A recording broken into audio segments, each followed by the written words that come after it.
Episode 79, Mantra. The real-world asset blockchain. There is a concept that has been circulating in serious financial circles for several years now. The idea of putting real-world assets on a blockchain.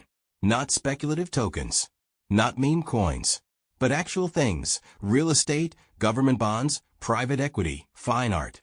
The World Economic Forum has estimated that the tokenization of real-world assets could exceed $10 trillion and represent 10% of global GDP by 2027.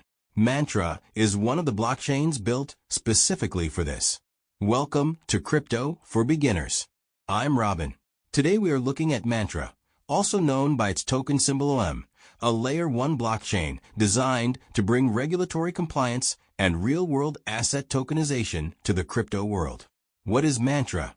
Mantra is a blockchain built for a specific purpose, allowing real-world assets to be tokenized and traded in a way that complies with financial regulations. Most blockchains were built to be permissionless and open. Anyone can build anything on them. This is powerful, but it creates a serious problem for traditional finance. Banks, investment firms, and regulators need assets to be tied to verified identities. They need transfer restrictions based on who is legally allowed to own certain assets. They need compliance checks built into every transaction. Mantra built all of this directly into its architecture. It uses the Cosmos SDK, the same technology that powers many interconnected blockchains, and has integrated identity verification, compliance modules, and regulatory frameworks at the base layer. The native token of the network is OM, which is used for staking, governance, and paying transaction fees. How it works in practice here is a concrete example. Imagine a property developer in Dubai wants to raise capital by selling fractional ownership in a building. Traditionally, this requires lawyers, paperwork, minimum investment thresholds, and access to a small pool of accredited investors. On Mantra, the building can be represented as a digital token. Ownership is split into thousands of smaller pieces, each tradable on the blockchain.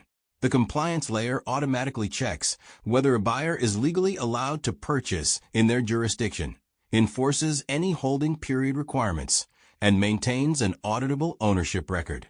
The settlement that would normally take days through traditional financial systems happens in minutes on-chain. By 2026, Mantra has integrated with over 50 financial institutions and supports tokenization across 12 different asset classes, including real estate, corporate bonds, commodities, and fine art. Why it matters in 2026: real-world asset tokenization is one of the fastest-growing sectors in all of crypto. BlackRock, JP Morgan, and other major financial institutions have launched their own tokenization projects. The regulatory environment, particularly in the Middle East and parts of Asia, has become more favorable. Mantra has positioned itself as a regulated friendly option at a time when many other blockchains are still fighting regulatory battles. Its BSB license from Dubai's financial regulator gives it legitimacy that pure DeFi platforms cannot claim. The OM token was one of the stronger performers among mid-cap cryptocurrencies during the 2024 to 2025 bull cycle, though it experienced significant volatility alongside the rest of the market in 2026. The risks: Mantra operates in a highly competitive space. Ethereum, with its enormous developer community and existing DeFi infrastructure, is also pursuing real-world asset tokenization. Purpose-built competitors are entering the market regularly. The OM token's value is tied to adoption of the Mantra platform by institutions and developers. If that adoption slows, the token's value could suffer significantly. Regulatory compliance is also a double-edged sword. Mantra can operate in regulated environments, but it is also subject to regulatory decisions. A change in policy in any of its key markets could impact operations.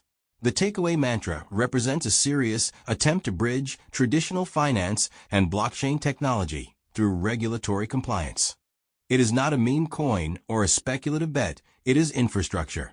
Whether that infrastructure becomes the standard for real-world asset tokenization remains to be seen. As always, this episode is purely educational. We are not promoting or endorsing Mantra or any other cryptocurrency. Do your own research before making any financial decisions. If today's episode helped you understand crypto a little better, follow the show on Spotify and leave a rating.